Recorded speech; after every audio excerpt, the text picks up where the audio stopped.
So good morning, everybody, and good morning to those of you online. Hello to you all. Very nice to have you back again to day 2 of the Science for Policy in Europe conference here in Brussels. For those of you who didn't see me or meet me yesterday, my name is Cathrine Coleman. I'm a journalist and a broadcaster from Ireland, and I specialise in EU issues. And I will be moderating this next panel discussion, which is called "What are the ingredients for a successful advisory body?" Now, the panel is going to look at the process of setting up advisory bodies, and we'll be asking what are their common features and the specific elements required for an advisory body to be fit for purpose. We're going to be looking at how best to operationalise new advisory processes, and hopefully, time permitting, we're going to explore the role of guidelines and principles and lessons learned from previous governmental attempts to set up advisory bodies at short notice. As in the previous panel sessions from this morning and from yesterday, we would love to get your input. Please come in to the top of the room, or we're going to feel very lonely. So please give us your questions, contribute them through Slido. For those of you watching us online, you have the Slido code at your disposal, so please go on to that and input the hashtag to input your questions. And we want it to be as lively and interactive as possible. We'll start like we did yesterday. I will ask our expert panel, whom I'm going to introduce now, a couple of questions to get us going, and then we'd like to get your input. So my pleasure now to introduce Malin Mobjörk, the Deputy Head of Department for Environment at the Swedish Research Council for Sustainable Development. She's also the chair of the Science Europe Working Group on the Green and Digital Transition. Cathrine Holst is professor at the Department of Philosophy at the University of Oslo, and Cathrine is also the leader of the research project, The Influence of Experts on Public Policy. Our third guest is Antonio Loprieno, chair of the SAPEA board. SAPEA stands for Science Advice for Policy by European Academies. And Antonio is also president of ALLEA, which is the European Federation of Academies of Sciences and Humanities. And I'd like to extend a big warm welcome to our final guest, because he's up at the crack of dawn in Washington, Daniel Goroff, the Deputy Director of Science and Society at the White House's Office of Science and Technology Policy. And I should say, science and society priorities of the Biden-Harris administration include promoting equity, openness, fairness, reliability, and responsibility. You are all very, very welcome. Thank you so much for joining us this morning. I'm just going to shoot straight into it. And Malin, I'm going to start off for you. What, from your point of view, is a successful advisory body? Give us a sense of its main features. Thank you, and thank you for having me here. It has been a very interesting days. So when I respond to this question to start with, I will particularly draw from ongoing work we are doing in the Science Europe, in this working group on green and digital transition, where we conducted a survey with the member organization of Science Europe, which includes both research performing organization and research funding organization, where we wanted to understand this more from an organizational angle. How do you work with science for policy? What kind of activities are undertaken in these organizations? And from this work, we are now developing some form of guidelines or principles. What kind of values do we think are we identifying as essential across these organizations? And to start, I think that this works well then to start off with. So first of all, it needs to have the body who's working with the science for policy. It could take different shapes and be placed in different organizational settings, but it needs to have a mandate on its work on science for policy, that it needs to be an explicit mandate, so it's feasible also to understand the organizational settings, enabling also to understand finding the legitimacy in the system. Secondly, it needs to have a process which guides its work, which never could, in order to shape or at least enable the quality, integrity, and transparency of its work. And the third aspect is that it also needs to have dedicated resources and expertise. So, and also that it's needed to be committed for a longer period of time, that it's hard if it's only more on and off kind of work, because then it becomes quite erratic. But I think I stop there for now, and we can elaborate further on some of these points. Okay, all very good points. And just to get a sense of it, would those general principles that you're talking about apply to a whole range of advisory bodies, no matter whether they're in, as we heard yesterday, potentially arts and humanities, or hard science, medicine, AI, technologies, yes, whatever? That is the ambition here, what we would like to see, that this is the key aspects. And then, of course, you need then to elaborate further. Okay, how do you work with quality? What kind of expertise do you draw upon? And how do you set up these kind of processes? But I think this is the general, to have this organizational setting around it. Okay, thank you very much for that. So, Katrina, same question to you then, from your point of view. Yeah, thank you. So my empirical work has mostly been on Nordic advisory mechanisms, expert advice systems, but I also have approached this from a more normative philosophical point of view. And I think from the latter type of literature, I think maybe 3 features would be important, and quite generally then. First, if it's science for policy, it should on the one hand be science-based properly, relevant science, relevant diversity of science, qualified science, including the various relevant fields and disciplines should be involved. And then if it is for policy, then also, of course, it is not successful if there is not some influence on policy. So, you can have this perfect science advice mechanism without any influence, but then it's probably not what you would say is a successful science for policy mechanism. And so secondly, as part of this as long as this is part of sort of the public political institutions, it needs to be a democratic infrastructure surrounding the mechanism, and this can take place in different ways, depending on the function and the purpose of the body. And thirdly, it is of course also, you could have this perfectly designed body in place, but also the people need to have trust in the body, need to have trust in the experts that inhabit it. And so the role of trust and de facto legitimacy is also, of course, crucially important. So I think these 3 principles would be central as a starting point. So relevance, influence, and then trust. Yeah, and scientific quality, of course, initially. Scientific quality and relevance, yes. democracy, and trust. Okay, yeah. Okay, thank you very much for that. So same question as an opening question to you too, Antonio. Well, thank you very much. And in fact, I also have 3 points, which to a certain extent overlap, but only to a certain extent what my colleagues said before.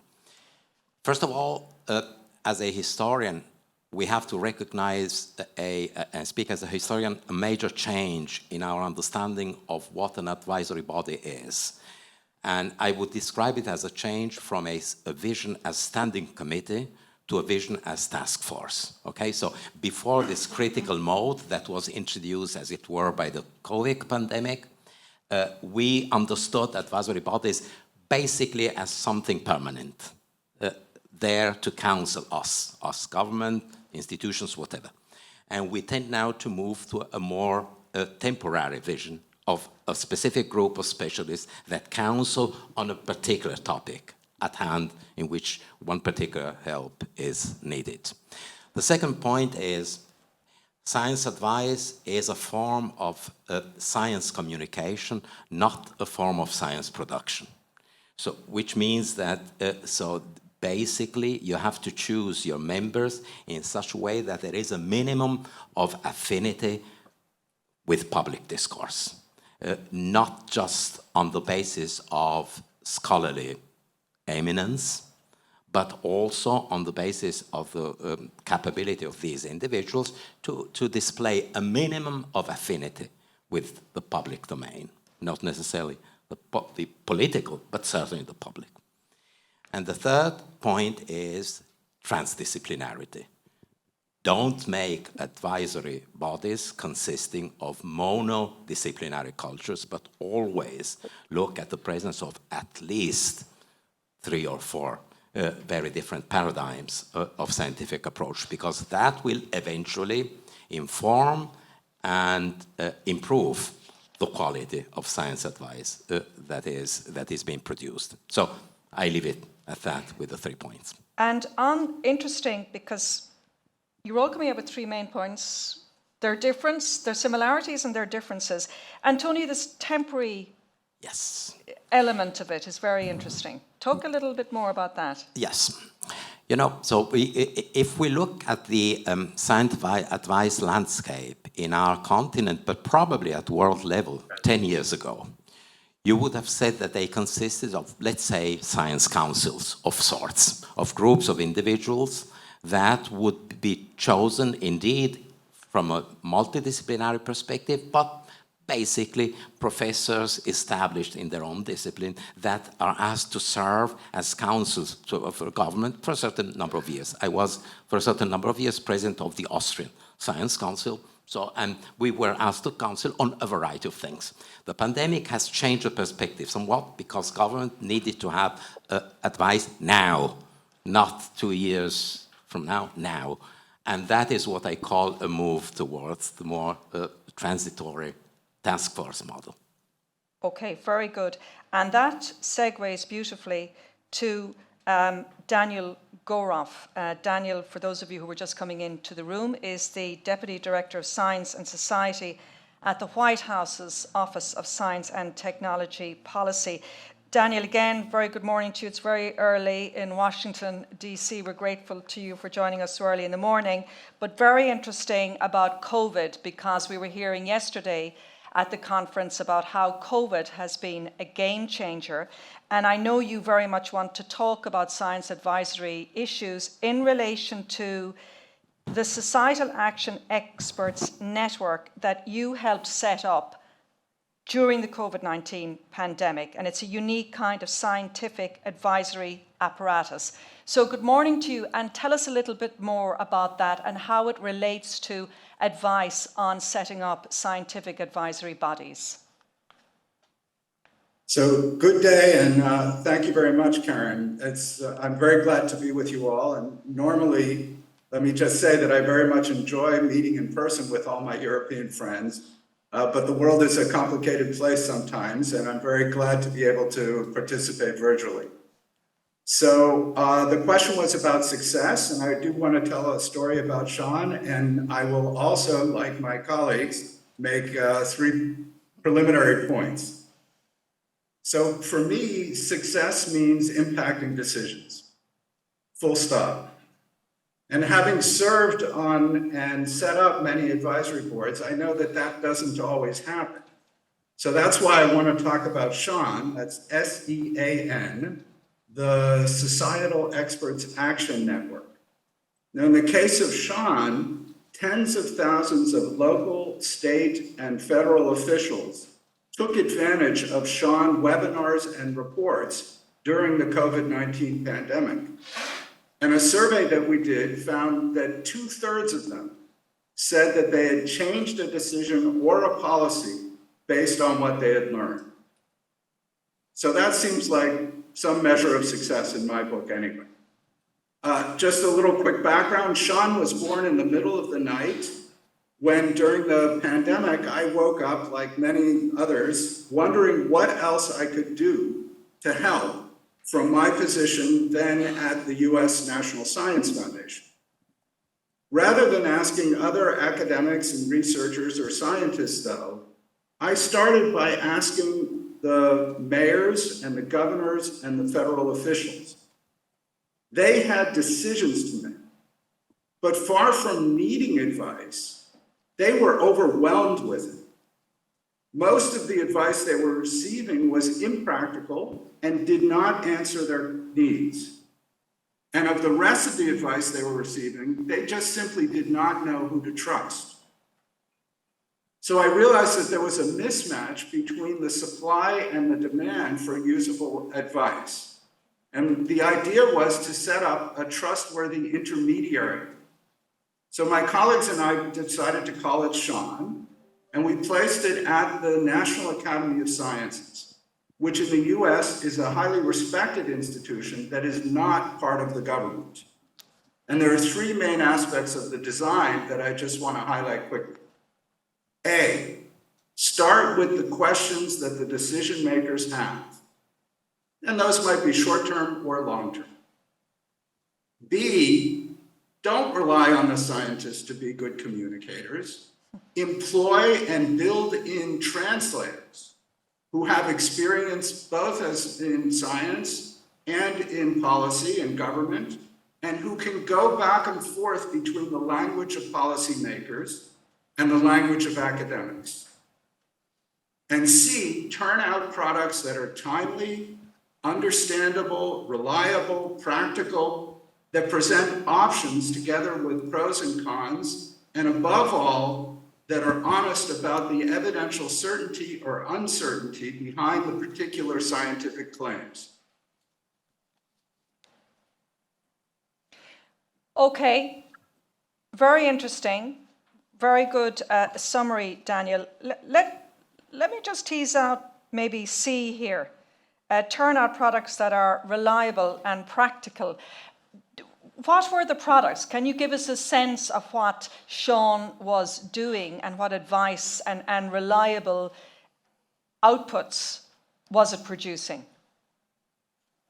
So there was, the main outputs were very short reports, typically 5 pages or so. They were called rapid expert consultations. They were very quickly reviewed and made available publicly, but they were also the subject of webinars. And so, as I mentioned, mayors and governors and their staff, federal officials could join these webinars, could ask questions, and there were literally tens of thousands of such decision makers who participated in all of this. But were they, sorry to interrupt, Danny, were they scientists, were they researchers, were there real experts in the scientific areas, obviously very much connected with COVID? Absolutely. And so there was, before Sean, a standing committee at the National Academy of Sciences on infectious diseases. And so there were lots and lots of very technical kinds of material that was coming out. For example, how far could the infection travel if from a mouth to someone else? Very technical sorts of things like that. But we quickly realized that what was needed was social, behavioral, and economic insights.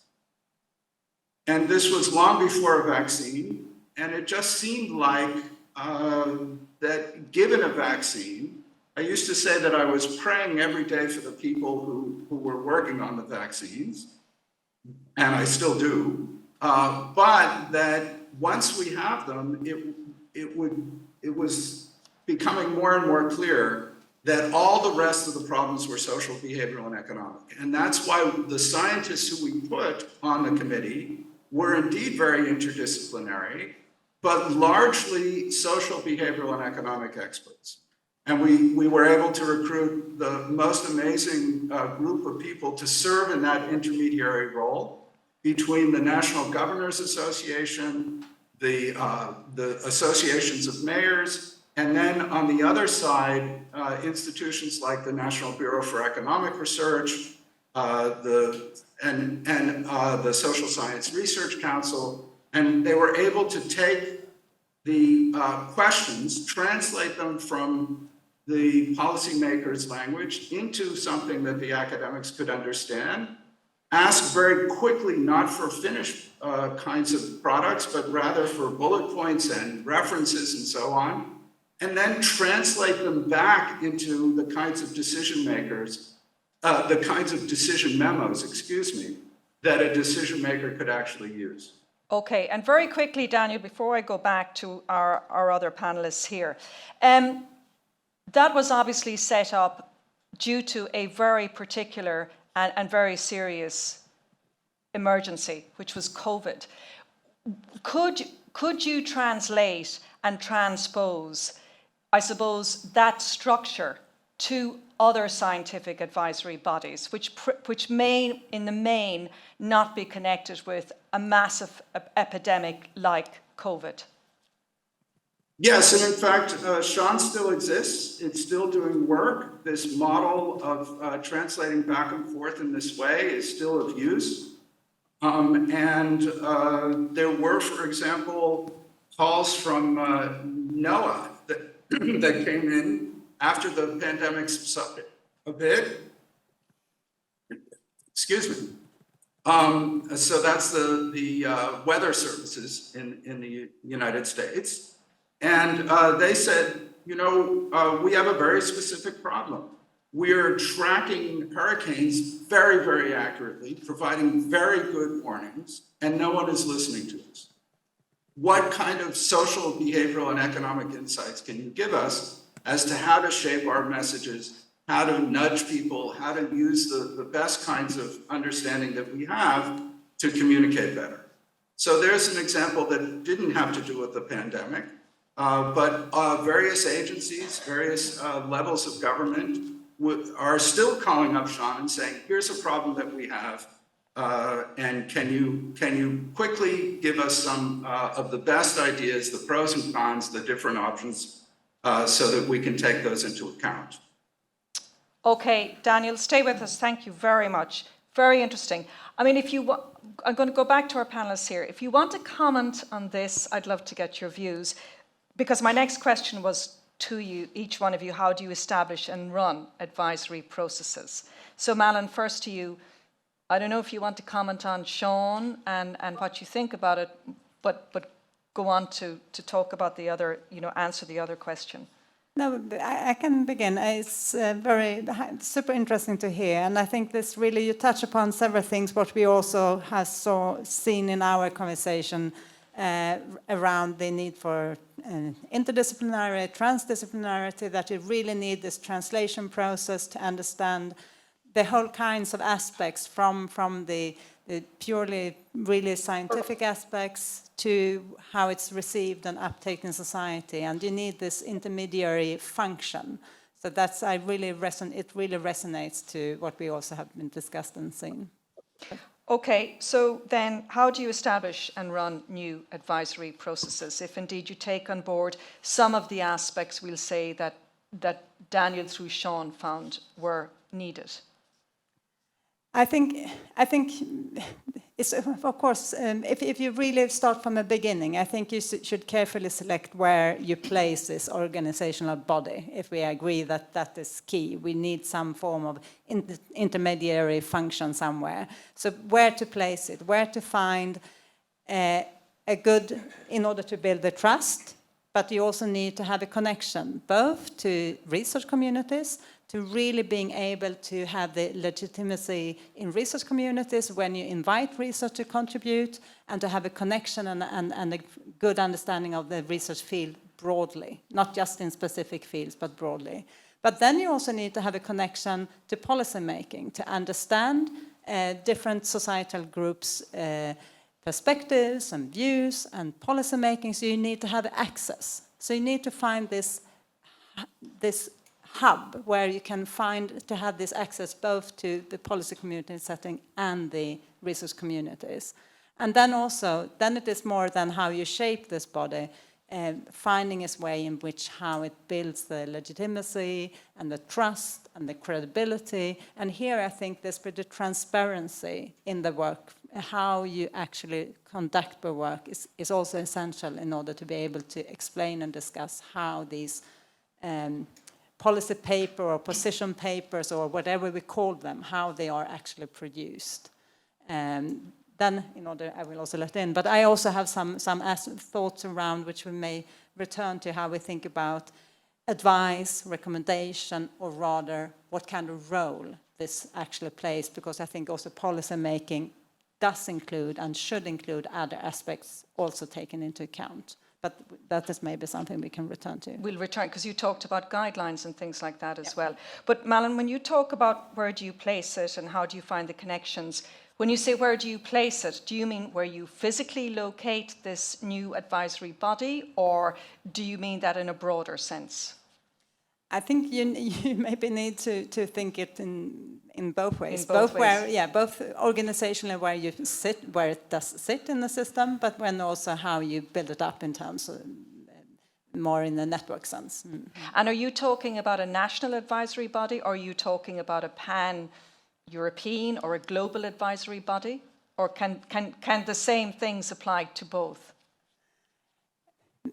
To some degree, I think it does, but it will have different roles to play depending on where we are. What kind of mandate does this organization have, and what does it focus on more specifically? If you, for instance, think in terms that it primarily works on the environmental side in the system, then it has a different composition, maybe a need for expertise, or if it should advise or work more on the health aspects, it's a different connection. So to some degree, it needs to be finding this fine granular way also in terms of what it should focus on. Mm. Okay, thank you very much. Katrina, we'll go to you. First of all, I don't know if you also want to comment on the points Daniel made, and then same question to you about how would you establish and run new advisory processes? Yeah, maybe sorry. Indirectly comment on it. I basically very much agree, and I think that in policy making, it's generally hard to make new institutions from scratch. So, but the crisis, such as the pandemic, can be, even despite all its cost and devastating consequences, it can be windows of opportunity to make new advisory mechanisms, and also in a time when among large parts of the citizenry there is understanding for the needs of science-based advice in a new way. On the other hand, I do think that, you are my Swedish colleague here as well, I think the experience from the Nordic systems during the pandemic is actually not that much institutional innovation. It's rather the old insight that it can also be a good idea to work incrementally on the stuff that you have in the political system already, and that works quite well. I mean, if you don't have anything working, then this is not an option. But like in these systems, and I think also maybe in some other polities, I think that, there was still this combination of using like the public administration, the agencies, the ministries, all the internal in-house expertise in these institutions in combination with new temporary advisory mechanisms. But also here there was some stability in these regimes, because in Nordic countries there are already committee systems, temporary advisory committee systems, with long traditions in place. And when COVID struck, the idea was then to utilize this mechanism even more, and to make that in new ways. So I think this also, is an insight that you cannot make it all from scratch, and rather it's a good idea also to prepare in more normal, less crisis-ridden time. Try to prepare then to build your institutions to prepare for the more sudden shifts that may be needed during crisis. And interesting, just for Sweden, we'll say, was the general, because it was interesting, Yeah. Sweden didn't necessarily take the same policy on COVID as other countries did. Now, I mean, we're not a couple of years on from COVID, because COVID still exists, but we're some time on from the really very daunting and very scary period of COVID. Do Swedish people look back and say, actually, the Swedish, I know I'm deviating completely now, but in terms of... Yeah, I think that, what do the Swedish people think? I think still there are mixed assessments and narratives of what happened, I think, but certainly we have had these Corona Commission evaluation reports now in all the Nordic countries, and of course they have raised a lot of criticism also of the way things were handled in Sweden, but also in the other countries. But I don't think the suggestions have been that we needed more, new advisory mechanisms. Rather, the criticism has been, for instance, in the Swedish case, that there was one agency having too much definitional power. On policies. So that one lesson would be that it's good also internally, in-house speaking, having competing expertise, environments of scientific expertise. There's also been questioning of, the relationship between scientific expertise and democratic politics. Did one strike the right kind of balance? Was it the right kind of consultation, needed even during crisis?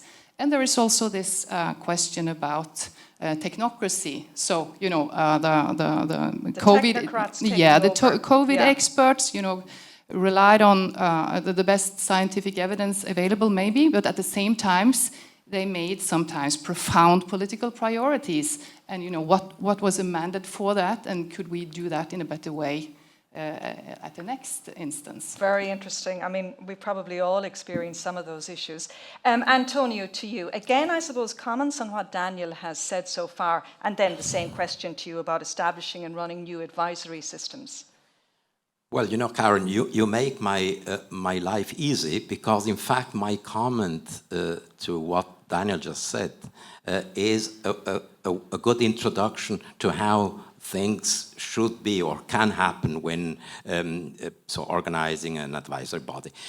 Daniel emphasized also primarily the role of listening to the question of the policymakers before setting up a body, the role of translating science into something applicable also to a possible decision-making by the policymakers, and the role of academies, in this particular case of the National Academy of Sciences in the US.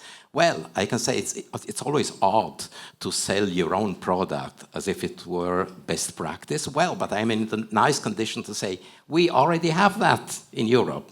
We have the best of all possible world, because in our science advice mechanism, of which SAPEA is a part, we indeed have all this well-structured, organized way of coming to what can be considered a science advice at the end. We set up an advisory body, a group of scientists, by asking the academies of Europe to nominate the best experts to answer a question which we receive from the policymakers at the European Commission. And we then establish a group of this advisory body, which we call working group of scientists, by identifying one leading figure, because this is not to be forgotten. An advisory body is also a body of human beings. That is, it is a community. All right? It's a micro community. You need to set it in such a way together that it works. Not only that it provides also good advice, precisely because of this translation. And then we nominate experts that have been recommended bottom-up by the academies, that develop a first version, a first very science-based, as it were, form of science advice. We call it evidence review report in our technical language. This particular, which is already a translation of science, of pure science, this first translation of pure science becomes a second translation of science already at a political level when it is developed into an opinion by a body of politically appointed scientists, which we call Group of Chief Scientific Advisors, that provide the second, so to say, step in this translation, with which then it goes to the level of the policymakers. What the policymakers make with this particular recommendation, it's their problem. It's not something that we can control, but what we can do as advisory body in this loose way of being a relatively limited group of people doing it full time, and a relatively large body of specialists, of advisors that are recruited punctually to ask one particular question, is precisely to guarantee this form of continuous translation. Now, one thing I have to comment on what Daniel said, but which seems to be a little bit what is called the elephant in the room, which is the exceptional character of COVID. I do not believe that this is an exceptional case. I think that it has represented a shift. But if we look at the crises with E in the plural that have all of a sudden emerged after COVID, well, we cannot say that now our world all of a sudden has become less critical than it used to be before COVID. Then probably what has changed is the way in which we look at science advice. COVID has prompted as it were, a form of transformation, so that now there is more of a sense of immediacy, right? So we even see it in our scientific advice mechanism that all of a sudden, so the answers, scientific answers we have to provide have become urgent. Even, well, you could say for a pandemic it's understandable, in other cases perhaps less understandable. But there might be an urgency for political reasons, because the body that asks us for advice needs to be re-elected or needs to answer to its own constituency. And so I rather view it as an amplifier, as a multiplicator, as a COVID, of inherent cultural tendencies in the history of science advice that we need to take care than of a real punctual phenomenon that once COVID is over, we can completely forget. But talk a little bit more maybe, Antonio, about that, the urgency. Is there a danger that, you know, we saw with COVID, there was a very real need to get scientific information, I mean, scientific and medical solutions, not mind just information, rapidly. Is there a danger that that would become a character of generally the perception and acceptance almost that, oh, you just click a button, you ask your advisory body, we need this information now, that becomes part of the culture? Yes, we Karen, hear this can the take sincere years. answer is yes, there is this danger. And this is where I think it's something that no chatbot can provide. This is really where the role of human scientists, so science advisors needs to come to the fore. That is, we need to make clear to all our customers or constituencies, be it the political constituency or the society at large, that science does not respond, or does not, the logic of science is not the logic of decision-making in society. So science can provide some, but not all answers, okay? And I think it is equally important for scientists to say, this is not something we can say, okay? So to also, to not transform science into scientism, okay? So knowledge society does not mean society under a science dictatorship, okay? It means society where decisions are informed, but not necessarily identical to science. And we absolutely need always to make clear to our constituencies that the logic of sciences may provide a direct answer to a particular policy-making question, but needn't be. In some cases, it cannot, because the establishment of empirical sound scientific evidence usually requires more time than what is needed to provide science advice. Very interesting. Science, not scientism. I really like that. We're getting some questions in already from Slido, and I'm going to, what I'll do is I'll take a couple of questions, if that's okay, from Slido, and then I might reach out to the audience. See, already we have a hand up here. But I want to go back to you, Daniel, because I think this is an interesting one from you. Forgive me now for the pronunciation of the person who sent this in, Dionysus Grigoriadis. Should advisory bodies be an internal part of the public administration or not? And what are the key elements to guarantee their impartiality? I think that's a very good one for you, maybe to put to you initially, Daniel. So the question was whether they should be internal or not. Yes. Should advisory bodies be an internal part of the public administration or not? And I suppose more particularly, what are the key elements to guarantee their impartiality? So I think that there's a role for both. And I think it's very important when they are set up to have the rules of engagement that are very clearly stated and followed. And that means putting out and dealing with conflicts of interest that might be potentially in place.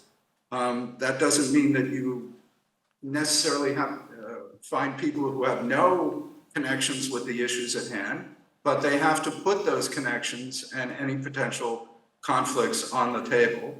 How to deal with internal disagreements, how to deal with quality control, how to deal with these translating, and also who it is that gets to speak with whom on behalf of the advisory body. So whether it's internal or external, having those rules of engagement very clearly set out, I think helps engender the trust that we've all been talking about. I do want to mention that I take inspiration from the examples that my colleagues here have been talking about, and especially Antonio, and have taken lots of inspiration from examples in other countries, and especially Europe, in putting together Sean in those unusual circumstances. But that there are lots and lots of bodies like this, both internal and external, that are working all the time. In the case of the National Academy of Science, I would say, I would just like to point out that there are many studies that go on all the time, and they do not make recommendations. They simply don't. Those are stricken from any drafts. What they do is they present options and present the science, and they might say, if you do this, this is the likely outcome, and here's why we believe that that would happen. And if you do that, here's the likely outcome, and here's the reasons why we believe this.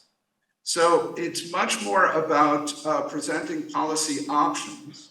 And in many of the decision makers, I'm sorry, I meant decision memos that decision makers receive, that's the format that they're often used to. That you present several options and the pros and cons, the reasons why you think they would work this way, and that's what the decision makers then have to deal with, and taking in many kinds of considerations, values, and other sorts of responsibilities that really are not necessarily so scientific. But would you never have been put under pressure during, the height of COVID, when, after you had set up Sean, with the president saying, come on, look, I know, science A says this, science B says this, what do you think? I need to make a decision here. People are dying. What do you think? What's the best option? So I wasn't working for the president at the time, and I put the Sean together with my colleagues at the National Academy of Science, which is not a part of the government, and which is very careful about conflicts of interest, about dealing internally before it releases anything else, has lots of protections and procedures to put out independently the best science that people know. And so that's how we dealt with it. And that kind of political pressure was not part of the story. Okay, Daniel, stay with us. Yes, Antonio. I would like to comment on this particular aspect in Daniel's observations, which is the role of the political pressure. Now, probably because the type of political power in Europe is not really comparable to the power of the President of the United States, but I would de-emphasize the role of the political pressure in advisory bodies, at least in our countries, and I would use it in general as an example, because there are so many ways in which actually the recommendation of the scientists is controlled or measured or critically revisited at a political level, that I think we cannot really expect a very top-down pressure to come from political level, and I've never really experienced it. What I do experience, what we do experience, is of course the request by the political level to take into due account certain conventional aspects of life in the specific country or countries, which one, as member of that particular community, one would probably take into account anyway. So I am personally not concerned about this famous independence of advisory bodies, not in our political surrounding. Okay, let's get a reaction from Malin and then Katrina. No, You're smiling now. I think regarding impartiality, I think one constantly needs to challenge oneself doing this kind of work in order to really be critical in how we do it and how we pursue our processes, because we are it's a quite powerful position. So I think we always need to be constantly quite self-critical, and I don't think we can guarantee impartiality, but it's also, so I think rather we need the processes and the structure and building upon this with the transparency, being able to describe how we work with gathering the research, how we are, where we are situating, how we collect what we are focusing on, and how we work with quality control and the transparency. But I wanted to say something, pick up on this with the options, that it should not be prescriptive. And I think that is really essential. And I think it's also that when we talk about it, we often use that this work is really to help decision makers to navigate in complex societal challenges. Because if we, for instance, are interested in either it's pandemic or it's climate change, science is not one thing here. It's different points of view, and we also talked about that this is really inter and multidisciplinary viewpoints. There are different disputes in science also on what would be the best option. And I think this process is part of describing these different viewpoints in science as well, and trying to explain where are these differences, what are they grounded in? Is it different disciplinary traditions? Is it different methodologies? And also to try to understand these different viewpoints, because all research is also based on different assumptions and different system boundaries, likewise policy. So I think this really to present the options and be very clear what has been considered and taken into account and what has not been addressed. So I think that is really this essential, so you can provide this helping navigate. And then the political decision making will also include other points of view taken into account in the process. So I think this is really fine granular to find this right understanding, balance in this work and the process. Thanks. Katrina? Yes, I think you're right that one should not exaggerate, generally that there is always a lot of political pressure towards independent science advice mechanism. But I do think I think it varies a lot between where these mechanisms are placed and their role. And I think the more influential actually they become, the higher the risk of political control. Yes. So if you whether, knowledge unit inside of ministries. There are also many examples of expert commissions where governments have, tried to cherry pick experts, or they inhabit the secretariat and try to do political control. And then this is probably then a sign of that something that they may have some influence. So certainly in many cases it will not be a problem, but then it can also be a sign of this not being that influential, unfortunately. Then I also agree also as a general thing that science advice mechanism should be careful with being involved in policy discussions, very detailed political priorities, and trying to deliver advice that is policy relevant, but maybe not policy prescriptive in this sense. But I do also think, this is also a variation that we could have, that science advice mechanisms deliver sometimes policy recommendations. I think it all depends on how it is done, how they frame the recommendation, what they say about the limitations, about there being different views on this. So I think very much, I think there can be room for several variants here. It depends a lot on how they execute it and do it. Okay, I want to reach out to people in the room. If we can bring the microphone up here, we have a gentleman here. I'm going to stand up just in case I miss people on the other side. What we'll do now is, Daniel, we have people in the room who are asking questions. You may not be able to see them, but you will be able to hear them. And if you want to tell us who you are or what organisation you represent as well. Okay, thank you very much. My name's David Zarek, probably best known in this room as under my nom de plume, the riskmonger. I'm a bit lost. I'm an old dog in this debate, and I'm a bit lost on the terminology. I used to use terms like science advice coming in the risk assessment process in order to feed into the risk management process. But I don't hear those terms anymore. I haven't heard it at all in the last, so maybe I missed something after COVID. But when I hear terms like relevance, trust, influence, it seems to be going beyond the risk assessment process. And so I'm wondering where you see science advice today within what we used to call, before precaution took over as the main policy tool, what we used to call risk management. And I'd like, if possible, for you to put it in the context of an important risk management decision that's happening this week. On Friday, the council's voting whether to reauthorize glyphosate. Now, it's quite clear that EFSA and ECHA have provided a risk assessment that shows no concern. But for some reason, it doesn't seem like that's going to be, therefore, an easy policy decision when a very large stakeholder part of the population is saying the scientists got it completely wrong.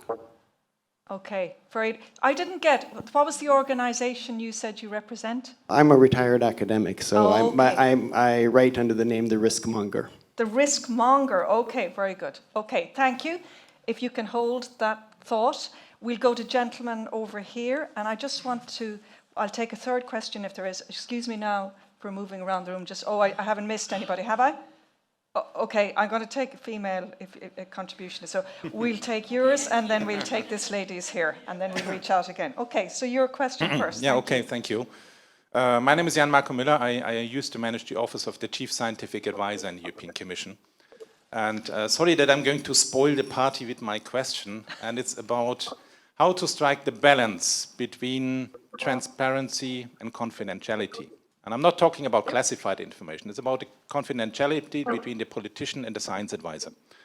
Back then, when we worked with the chief science advisor, we asked the cabinet of the president, can we make our science advice public, publish on a website? Because we felt, of course, we want to be transparent. It builds trust with the public. Our scientific peers can check what we tell the president. The answer was no. Why was the answer no? Because there was a fear that if the science advisor makes the advice public, there might be a call from the public to also make the advice of the political and economic advisors public, which is of course much more sensitive. There was the fear that, if the science advice is not 100% aligned with the view of the politician, it might be used by the opposition. The pure fact that you ask the science advisor might be interpreted as a weakness. You haven't made up your mind, you don't know what you want.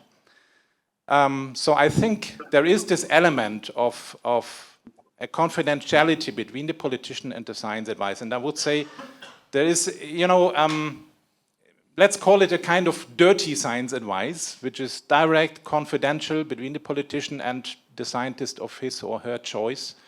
And I think we should not underestimate the importance of this type of science advice versus the official, transparent, academy type of science advice. But do you think that science advice should always have been made public and shouldn't have been confidential? As a scientist, I say yes. But from a political point of view, I can fully understand the thinking why science advice should not always be made public. Yeah, very interesting dilemma. And we'll take this lady's question or contribution, and then I'll throw it back. And I just want to check, Daniel, are you hearing all of those questions as well? Yes. Great. Okay. Great questions. Thank you. We'll take one more, and then we'll throw it back to the floor. Thank you. I'm Céline Chierhart. I work in SAPEA as a scientific policy officer.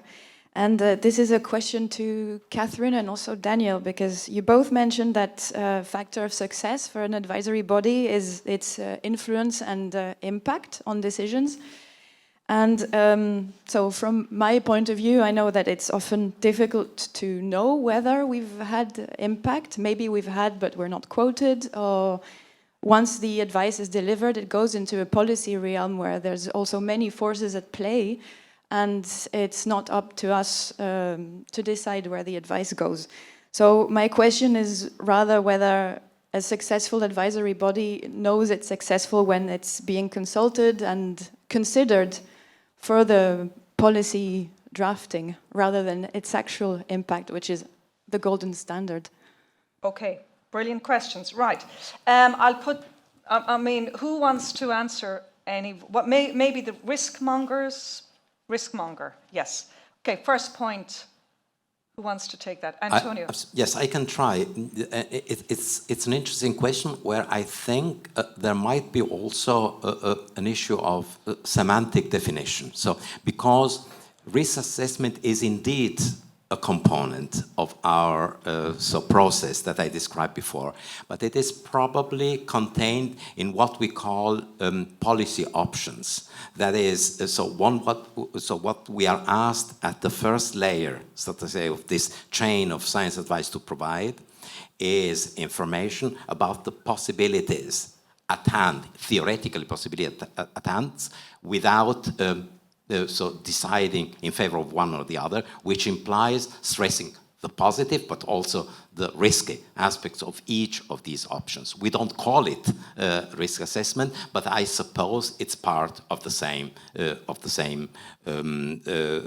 procedure without being defined in this way. If I may, yes, I would absolutely also say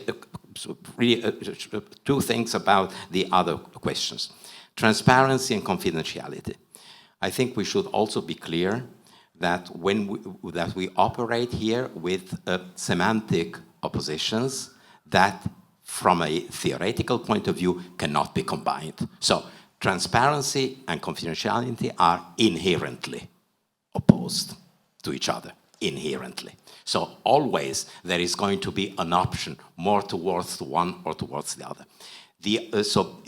What we deal in our scientific advice mechanism, basically with publishable science advice, which means with science advice that can become transparent. What happens behind closed doors, whether there is also a confidential science advice, I can say as a citizen, I hope there is, but it's not the one we deal with. Okay, so as a scientist, I would say I'd be disappointed as chair of SAPEA to know that there is such a thing, but as a citizen, I would say, well, why not? Okay, so there is also something to be said in favor of confidentiality. The third, the question on impact, yes, impact of transparent science advice is limited, because when a decision is actually taken over by the political layer, it becomes a political decision. So it is actually the pluses go to the advantage of the political layer.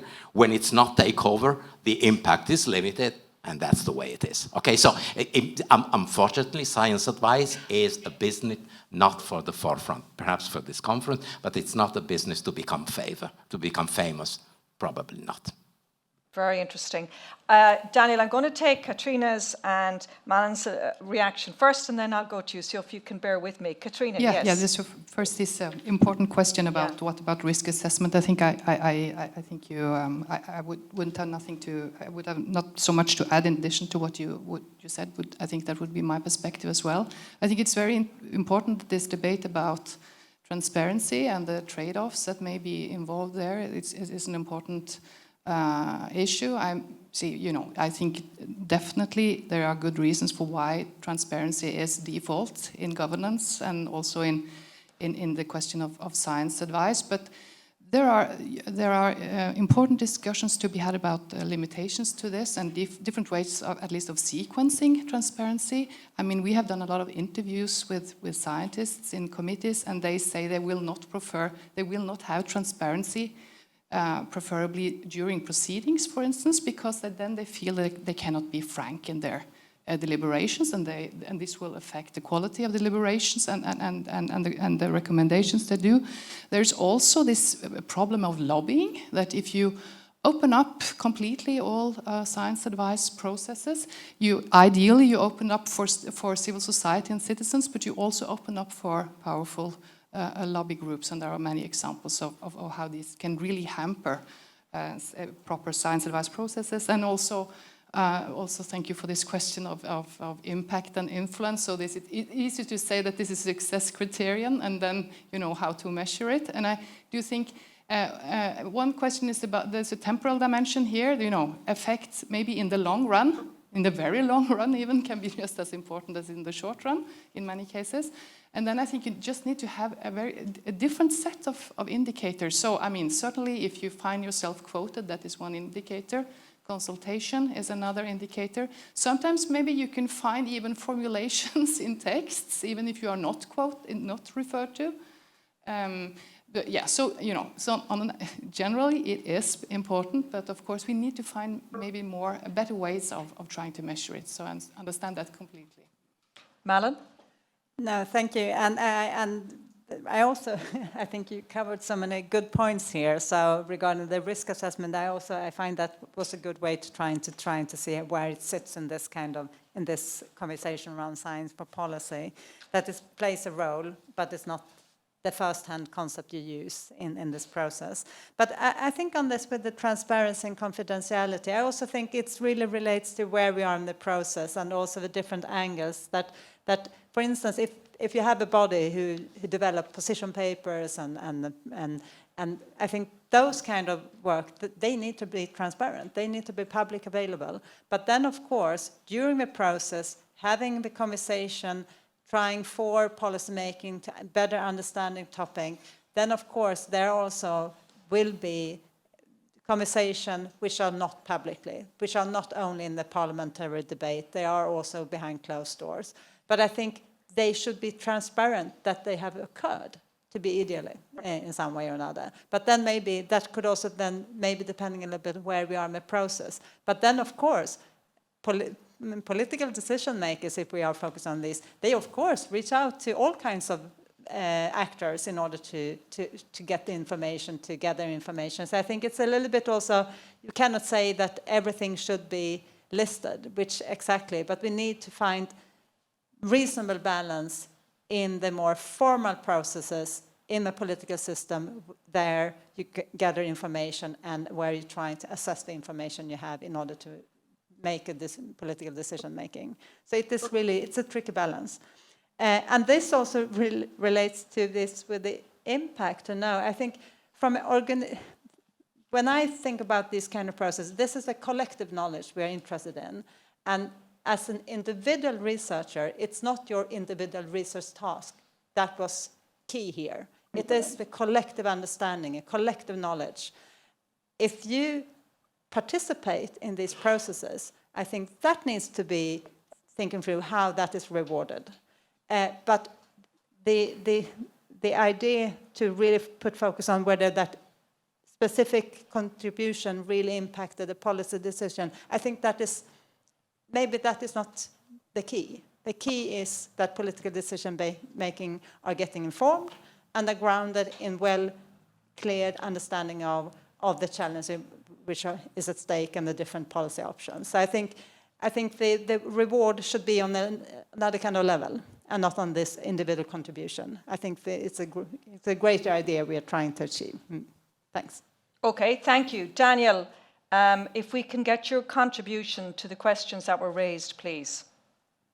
So first of all, quickly to David, we could discuss risk all day. I've also taught about these subjects.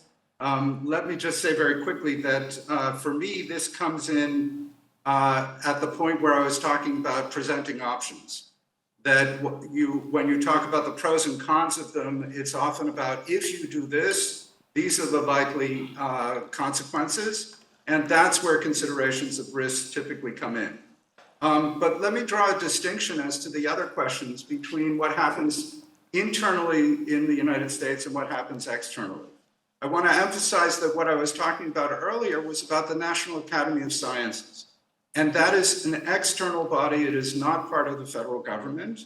And there, once a question is accepted to be studied, the consensus, the groups are put together to try to reach a consensus. That deliberation is done in confidence. It begins with a long discussion of who is in the room, what their interests are, what conflicts they might have, and who might be missing. What points of view are not represented.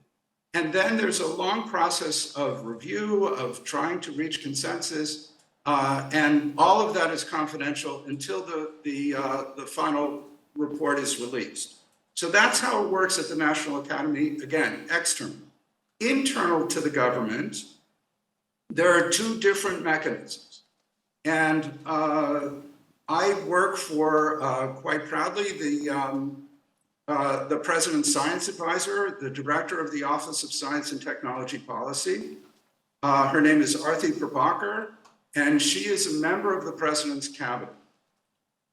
And so, as such, she's a political appointee. She sits in cabinet meetings next to the Secretary of Defense, next to the Secretary of the Treasury, and so on, and is subject to the same kinds of confidentiality in political decision-making and in political affairs that any other member of the government might. On the other hand, there is also a body called PCAST, which is the President's Committee of Advisors on Science and Technology. And that is made up of experts chosen by the government and subject to what's called FACA rules. So FACA is the Federal Advisory Committee Act. It's also sometimes referred to as the Sunshine Laws. And we were going to talk about the speed at which we can set up these things. It takes about a year to set up a FACA committee if you're pretty quick about it, because everything has to be done in public. Every kind of consideration about the charter, about how it will work, all of that has to be approved, done in public, open for comment, and so on.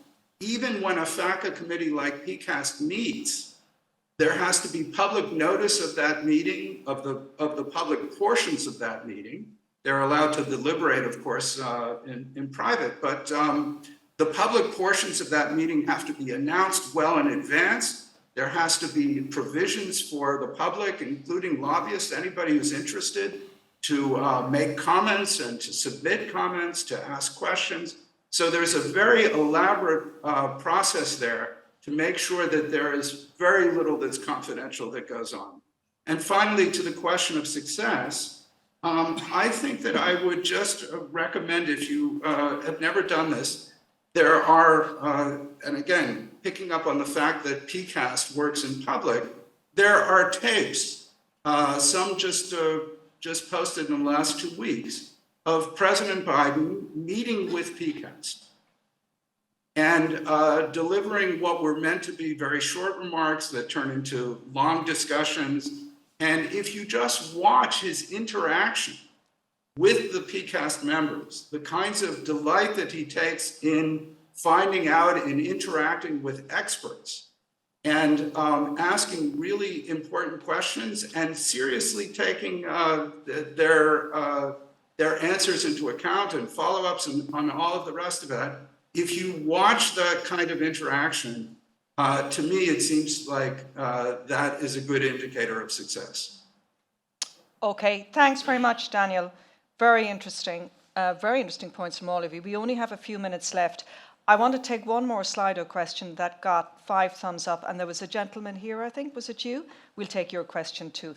So the first question here from Slido, how should science advice to policy handle scientific controversy, such as feasibility of green growth versus necessary move to degrowth, at least in global north? Very good question. And then we'll take your question here for final question from our audience. Yeah. Thanks a lot. My name is Luca Moretti. I'm the head of National Research Council of Italy, Brussels office. I have a request of clarification from Professor Loprieno regarding the role of the advisory board who is responsible for translating the findings of the scientific dimension into political solution, because normally I deal with researchers, and normally the natural output of researcher is a finding where the political dimension needs solution. Who is responsible for this translation? Because from the panel this morning, from the plenary, emerged that the advisory board should be populated by people, researchers with a consistent and sound track record and experience in their specific domain. I partially agree with this finding, but it's my personal opinion. Where is the political translator who is able to provide sound advice in terms of solution? Okay, Great. Okay, we'll take those two final questions. Antonio, did you want to answer that first one, actually, as it was, I think, directed Okay, to so you? I'll try to say one sentence to both. Scientific controversy, that is absolutely a core issue. I think that we have seen the problems caused by the existence of scientific controversy in the translation to policy making in the case of COVID in a very explicit way. I think there is no recipe that really solves this basic issue.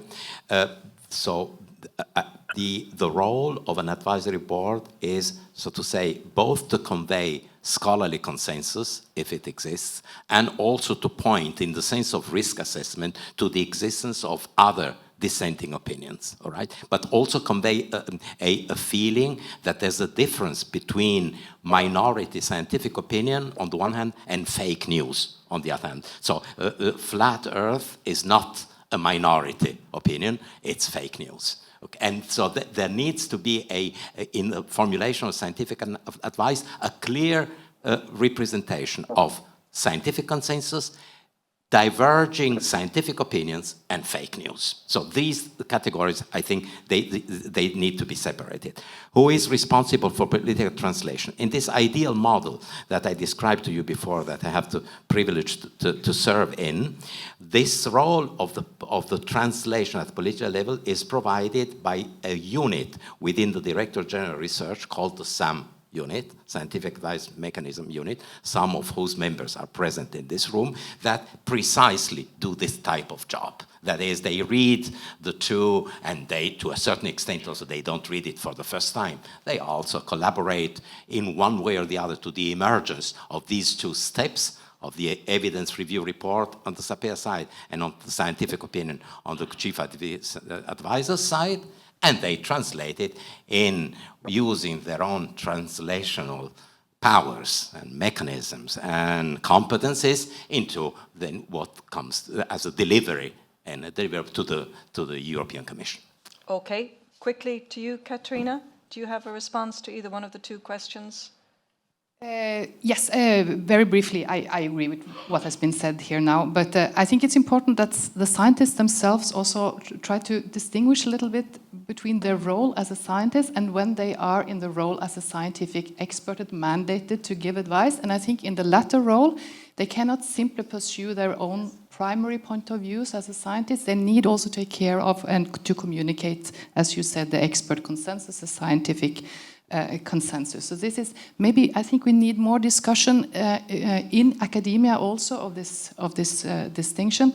In addition, we could of course also think of composition of science advice mechanisms, so they actually, you know, people with different views are included. But I think this first point is maybe the most central. And then yeah, I agree. This is sort of a little dilemma when you say that the scientific experts are supposed to be the best expert with track records and CVs and so on. So I do think this is a necessary condition for a proper science advice mechanism. But you see also many very interesting and good examples of scientists having, in addition, communication skills and some sense of the policy field that they are working in. So in the best of cases, you can also have it both, in addition to these other kind of communicators, intermediary actors that you need, yes, of course. That was an answer to the second slide or question there that came in. Oops, it's disappeared from the screen, about experts are chosen on the basis of their CVs, but also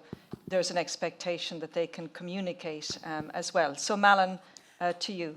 No, thank you. And I will just pick on this with the controversy that I think that really resonates, that when you take this role, you could go beyond your own research endeavor. You take a new form, and that needs to be further discussed, and also how do you shape that kind of sentiment in order to do this. But here also, regarding that there are scientific controversies in all kinds of viewpoints, so I think that is also really speaking to the point what I trying to say previously, that the role is here to also to help decision maker to navigate in these complex landscapes where there are different scientific viewpoints on different topics, and to understand what they are grounded in, and to also to help them to understand the different fields here. And there are also an expertise in understanding, studying scientific controversy, what they are grounded in. So I think that is also part of this process to come up to this high level of the collective knowledge and also describing these different viewpoints without valuing them. Thanks. Okay. Well, on that point, we're leaving it because we've just running a couple of minutes over. But I want to say a big thanks to you, Daniel Goroff, for getting up so early in the morning in Washington, D.C. to join us and for contributing such excellent points. Thank you so much. And thank you too to Malin, Cathrine and Antonio for your fabulous contributions, to all those of you here in the room in Brussels who asked questions and stayed with us, and of course to our Slido audience as well. We'll finish this session.